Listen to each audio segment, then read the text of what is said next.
Hello everybody and welcome to Far From Noise. This is a little art house video game that I have been playing over the past week and I'm quite in love with it. I think it's an amazing little game. I've got a review coming on digitallydownloaded.net, obviously. Full written review, you can have a read of that when it goes live later on today, if you're listening to this as soon as I put it up. But I wanted to show you a little bit about this game because I think it's going to be overlooked by a lot of people and I think it deserves a little bit of presence and I think it's quite beautiful. So, as you can see, you're a car, or you're playing a person inside a car in this game, and that person is teetering on the edge of a cliff, quite literally. And basically the entire game is them having this conversation with a deer, whether it's a hallucination or it's a deer that can actually talk is up for debate. But yes, you're there, you're having a conversation with the deer and you're kind of musing over life and all the questions that life puts up while you're sitting there and basically unable to escape and I guess hoping for the best, hoping that you don't fall down into the ocean and die. So it's a very existentialist little game.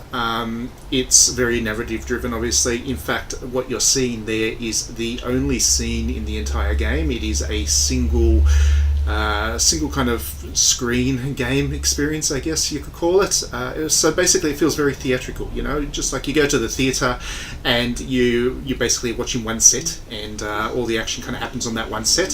So too with this game, it's very theatrical. The storytelling is very theatrical style to it. It's written in a very theatrical style. I would imagine that the game creator is actually a huge fan of theatre himself.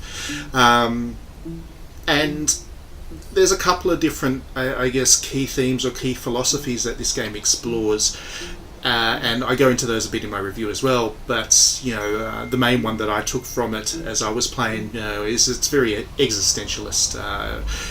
It's asking a lot of questions about, what is the meaning of life? What is the purpose to life? Is there purpose? And if there is purpose, what's my place in it? So it's those kind of big, heavy questions that the game is dealing with, and it does so in great sense of humour.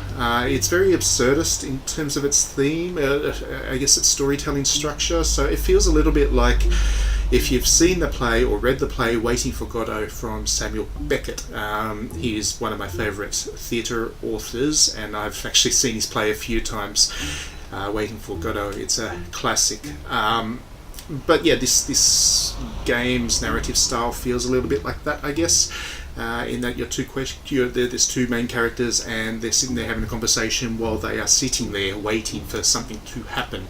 That's a very absurdist approach to storytelling, and absurdism is quite closely related to existentialism, funnily enough. So yes, as you can probably get a sense as I'm talking and rambling on a bit here, there's a lot of philosophical depth to this game, and that's what I love about it. It doesn't hold punches. It's very readable and very easy to follow, even if you're not across all the philosophy. But if you do happen to know this stuff, then it is really easy to get really in depth into this game and the questions that it's asking. And yeah, it's one I couldn't put down. It's quite short. It's only, oh god, it'd be like 2 hours at most, and I was really plodding along in it. So it's a short game. It has multiple endings and has multiple paths through the story. It doesn't have multiple endings, I'm sorry, I don't think it does. It has multiple paths through the story. Some of the decisions that you make as your characters are talking back and forth will affect some of the scenes that you see, so there's replay value.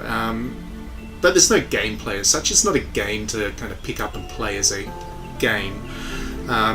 It's a storytelling experience. It's a bit of theatre with some interactivity involved. It's an artsy game. You're going to pick up and play this because you want to be, immersed in the art world a little bit and see the potential for video games as works of art, actual art, as opposed to visuals and graphics and interactivity and all of that stuff that we talk about when we talk about games as art is great and all. But this is one of those kinds of rare types of games which is art first, kind of game second. And if you're the kind of person that likes to go to an art gallery, or you're like going to the theatre or the ballet or the opera or any of those kinds of things, I think you'll get a real kick out of this one because it is it's quite passionate about what it's telling you. It's quite passionate and quite soulful in the way that it tells its story, and that's what makes it really special. So I really recommend this one, I must say. I don't know how many people are going to care about it at all, but I recommend it, and you can get it on PlayStation 4 and enjoy my review when it's live. Thanks for watching, and yeah, Far From Noise, great game.